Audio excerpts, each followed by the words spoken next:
સુરતના ખટોદરા વિસ્તારમાં વીમા એજન્ટના ખાતામાં 3 કરોડનો વ્યવહાર થયો હતો। એકાઉન્ટન્ટ હોલ્ડરની જાણ બહાર વ્યવહાર કરવામાં આવ્યો હતો।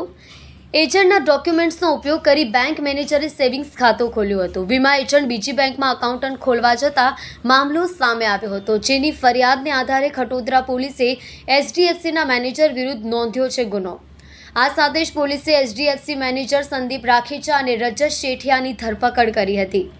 પોલીસે એચડીએફસી બેંકના senior branch sales manager Sandeep Gomanmal Rakhecha અને માર્કેટમાં કુર્તીનો વેપાર કરતા અને મુખ્ય સૂત્રધાર રજત સંજય શેઠિયાની સામે ગુનો નોંધી ધરપકડ કરી છે।